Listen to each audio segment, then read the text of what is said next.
lutter contre l'État islamique. Est-ce que vous êtes d'accord les uns les autres, et je me tourne vers vous, Myriam Benrad, pour dire qu'il faudrait concentrer les efforts, que ce soit diplomatiques, militaires, sur Daesh? Moi, là, je pense qu'on tourne en rond, parce qu'en réalité, cette idée de passer par le politique pour exclure justement le militaire, c'est complètement idéaliste. C'est pas d'exclure. Pas d'exclure, mais enfin, c'est idéaliste. On a dit la même chose en Irak. Maliki, qui a été investi, donc qui a été au pouvoir entre 2006 et 2014, était supposé amener la réconciliation. Les Irakiens étaient supposés, au départ des Américains, avoir formé un gouvernement d'unité nationale. C'est encore le cas avec le nouveau gouvernement. Or, on voit que les violences confessionnelles se poursuivent. Mais bon, on ne parle pas de l'Irak, on parle de la Libye ce soir. En réalité, je vais vous donner mon opinion. Je pense que la mission de Bernardino León, c'est mission impossible. Parce que le temps qu'on parvienne à un accord entre Tripoli et Tobrouk, sans prendre même en compte les divisions au sein de ces deux camps et la factionnalisation extrême du paysage libyen, parce que ce n'est pas de Libye, ça va au-delà. Et tu mentionnais les tribus. Les tribus aussi jouent un rôle finalement très ambivalent dans tout cela. Donc, sincèrement, le temps qu'on arrive à une solution politique, le fait est que l'État islamique, qui joue justement sur ces contradictions, sur ces divisions, sur cette factionnalisation, aura gagné du terrain. Et on le voit déjà ce soir avec les représailles et les attaques qui ont été conduites dans la région de Darna par le groupe, en réaction au bombardement égyptien. Donc, en réalité, en termes de timing, on est complètement déconnecté quand on pense qu'on va pouvoir maintenant favoriser la solution politique. Il fallait le faire avant. Ouais. L'urgence, elle était avant. On ne l'a pas fait. On attend encore une fois que 21 Coptes sur une plage libyenne soient décapités pour réaliser quelle était l'urgence en 2011 d'un soutien et surtout d'un plan de transition et d'un plan de reconstruction de la Libye.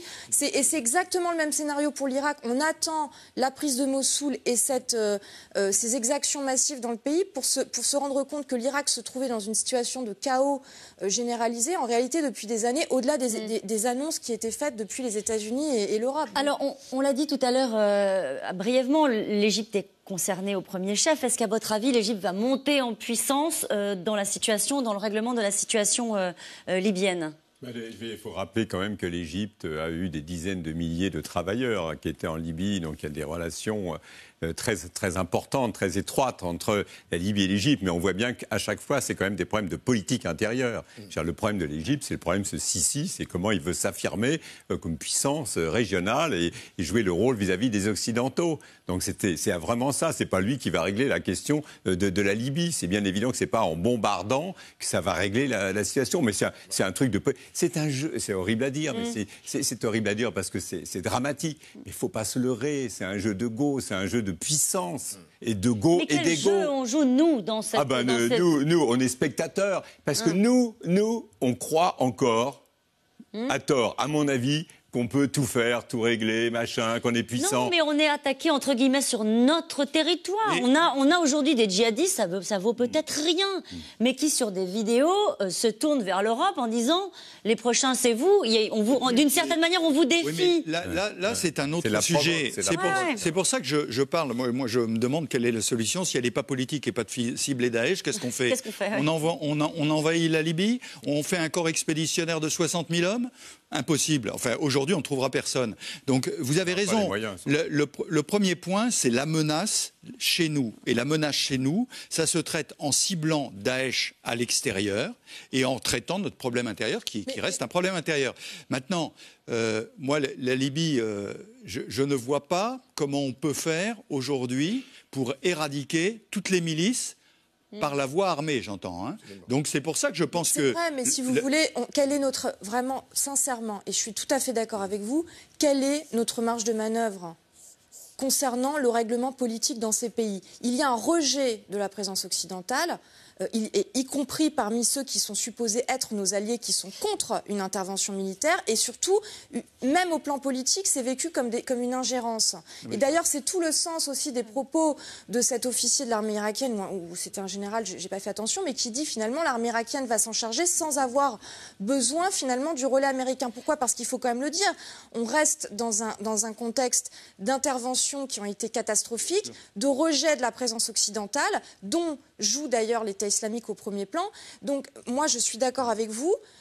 je pense qu'on surestime nos capacités aussi à régler ces crises. Je suis d'accord aussi avec vous quand vous disiez que finalement c'est aussi au sein du monde musulman que les choses vont se jouer. Malheureusement, pour l'instant, c'est l'état de la division et chacun qui joue ses intérêts, ou des pays qui craignent la déstabilisation et qui n'ont pas le courage en réalité de prendre le problème à bras-le-corps. Vous prenez pas du tout au sérieux ces menaces de dire on va vous envoyer 500 000 migrants vers l'Europe.